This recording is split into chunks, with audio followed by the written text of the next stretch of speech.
Bonjour Choki, alors je suis très heureuse d'être avec vous aujourd'hui. Vous êtes Choki van der Horst. Vous avez une formation initialement à l'école des beaux-arts en Hollande et puis par un heureux hasard, vous devenez mannequin à Paris. Alors vous travaillez avec les plus grands, Dior, Yves Saint Laurent, Céline, vous êtes amené à voyager dans le monde entier, New York, Tokyo, et vous découvrez l'art de la photo. Vous devenez alors photographe de mode et de beauté, vous êtes reconnu à l'international et aujourd'hui vous êtes photographe et coach et vous avez à cœur de connecter les personnes à leur lumière. Alors la première question que j'ai envie de vous poser, Choki, est la suivante. Einstein disait, le hasard c'est Dieu qui se promène incognito. Alors aujourd'hui, qu'est-ce que vous en pensez? Alors, d'abord, merci de me recevoir, Nathalie. Je suis ravie de faire partie de ce beau panel de gens que tu interviews, dont tu fais partie aussi. Donc voilà, enchantée et ravie. Alors, la question, si Dieu, Dieu se promène incognito, moi j'adore une phrase de Bouddha, une quote, qui dit ce que tu penses, tu le deviens. Ce que tu ressens, tu l'attires. Ce que tu imagines, tu le crées. Donc, en fait, le hasard peut nous sembler hasard, mais souvent, je me réfère à mes clients qui viennent chez moi un peu par hasard. Et très souvent, on se rend compte au fil de discussion qu'en fait, ce n'était pas du tout hasard. On s'est mutuellement attirés en quelque sorte. Donc, l'hasard, ça peut nous sembler hasard, mais l'air de rien, on le crée. Alors, vous avez évolué dans le monde de la beauté en étant mannequin d'abord et puis en faisant le choix d'être derrière l'objectif. Alors, Mm-hmm. la question que j'ai envie de vous poser, c'est qu'est-ce que pour vous la beauté? Alors, je vais en sortir une autre des quotes que j'aime beaucoup. Ça, c'est Oscar Wilde qui dit « La beauté est dans les yeux de celui qui regarde ». Et je pense sincèrement, il y a de la beauté partout. Il y a des gens qui sont beaux mais moches parce qu'ils émanent, voilà, ils sont agressifs ou quelque chose. Et inversement, donc, ouais, la beauté, vraiment, ça dépend comment on voit les choses, comment on les regarde, l'attention qu'on porte. Des fois, un détail suffit pour aimer quelque chose qui est pas beau à l'apparence, hein, donc je parle de la vie en général. Donc, en fait, se concentrer sur la beauté nous permet de... C'est comme passer par le chat d'une aiguille, quelque part, c'est une porte qui nous permet de voir la suite, quoi. En tout cas, j'aime bien voir les choses comme ça. Une autre question, plus par rapport à la confiance en soi et à l'image de soi. Euh, Mm-hmm. c'est vrai que tu côtoies énormément, vous côtoyez, ou on peut se tutoyer d'ailleurs, tu côtoies énormément de Plaisir. clients. Et qu'est-ce que pour toi, avoir une belle image de soi et quel rapport tu ferais peut-être entre l'image qu'on a de soi, la confiance en soi, l'estime de soi, qui peut être un peu confus aussi parfois dans l'esprit des gens? Bien sûr. En fait, j'ai constaté, et moi la première, qu'on ne se voit jamais, vraiment.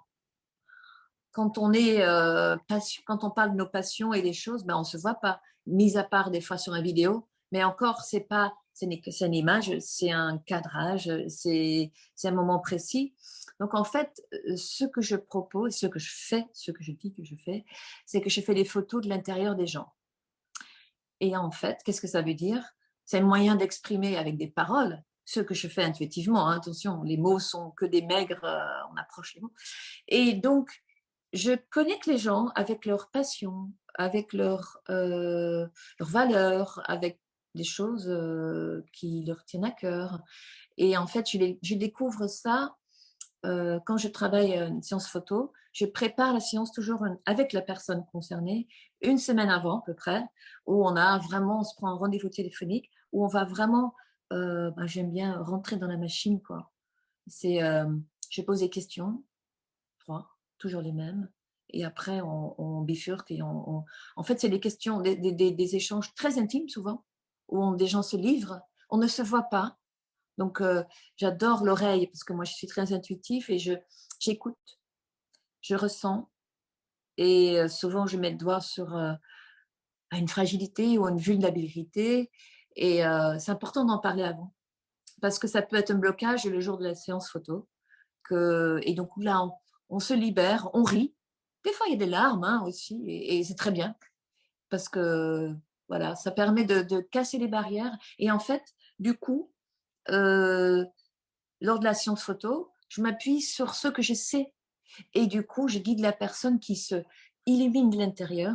Quand elle est illuminée de l'intérieur, ben, les yeux brillent, la posture est là, on se redresse, c'est ce que je suis en train de faire d'ailleurs. Euh, et voilà, donc c'est assez magique. Et du coup, on se voit autrement. En fait, c'est un peu un triomphe. On s'observe, on se voit, on se reconnaît. Et en se reconnaissant, ben, on s'ouvre encore plus parce que c'est magique. J'ai une autre question, notamment sur le regard des autres. Alors c'est vrai que le regard de l'autre est nécessaire et utile pour justement se dépasser, pour franchir différentes limites où il y a des croyances personnelles, mais parfois il peut faire peur. À ton avis, comment trouver un bon équilibre entre l'image qu'on a de soi, l'image que l'autre nous révèle? Comment avoir un bon équilibre par rapport à la relation à l'autre? Ah, si moi j'avais la réponse, Nathalie, ce sera bien. Euh, ben, en fait, je pense qu'on a tous, en effet, le regard de l'autre peut nous faire grandir, mais en effet, peut aussi nous faire mal. Et je me rends compte que souvent, le regard qu'on a reçu de nos parents étant petits nous a forgés. Et des fois, on a un regard tout autre sur soi. Et donc, j'aime bien proposer de changer ce regard en cassant finalement le schéma qu'on a, en passant toujours par le même schéma, de le dire, de le faire volontairement, de dire tiens, ben voilà, au lieu de penser que je suis moche, mais je pense, voilà, c'est un peu dur peut-être, mais de dire tiens, mais voilà, je suis une belle personne, mais rien de le dire, ce que tu penses, ça revient toujours à mes trois phrases de Bouddha, ce que tu penses, tu le deviens. Donc en fait, se le dire, se l'entendre dire, de se voir est important et se rendre compte que les autres sont comme nous. Et quand en fait, en se livrant, ben, finalement, on attire l'autre qui se reconnaît à nous, qui nous soutient dans les moments difficiles, nous félicite quand on fait des choses.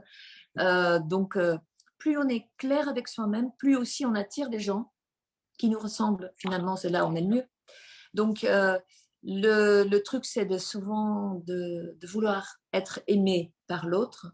Du coup, on s'adapte, mais on s'éloigne de plus en plus de nous-mêmes. Donc, en fait, je dirais, c'est important de s'écouter, de réaliser et avec bienveillance, se ramener à soi, quoi. Alors Choquée, j'aurais aussi une dernière question. C'est alors tu es spécialiste de la photo, donc moi ce qui me vient à l'esprit, c'est développer le positif à partir du négatif, et donc j'y vois aussi le parallèle avec qui on est, c'est-à-dire qu'on a nos zones d'ombre, parfois justement on va un peu les étouffer et on se construit un personnage. Et j'ai envie de dire, quel conseil tu donnerais pour peut-être dépasser ces zones d'ombre et peut-être justement les traverser? Mhm. Bah, en fait, oui, c'est vrai. Qui dit photo dit lumière, déjà. Et j'aime particulièrement mettre l'accent sur le positif. Parce que ce sur lequel on se concentre, c'est ce qui grandit, qui prend le plus de place. Donc, nos zones d'ombre, en fait, il n'y a pas d'ombre sans lumière. Et inversement, pas de lumière sans ombre. Donc, c'est vrai que aller apprivoiser nos zones d'ombre, c'est vrai que c'est intéressant. Et si on les fait avec bienveillance, on découvre souvent qu'elles sont elles ont l'air plus sombres qu'elles sont. Et quand on découvre, quand on va dedans et on se dit, mais tiens, parce que ce sont souvent des choses qu'on n'a pas avouées, des choses qu'on pense faire toute seule ou penser toute seule. Et encore une fois, c'est le partage et de oser aller le dire, l'affronter, ou les accepter en disant simplement que bah voilà, ça fait partie de moi. Euh, oui. Et ben finalement, plus on se concentre sur la lumière, plus on devient la lumière. Et c'est là où ça devient intéressant. Quand on est nous-mêmes lumière, ben on éclaire les autres. On fait grandir sa propre lumière. Et du coup, bah, autour de soi, on fait du bien. Et on se fait du bien à soi-même. Et c'est ça qui est merveilleux. Et c'est un cercle vertueux. Merci beaucoup, Choki, pour cet échange et merci pour ta disponibilité, ton humanité, voilà ce que tu dégages. Merci beaucoup. Mais écoute, avec grand plaisir.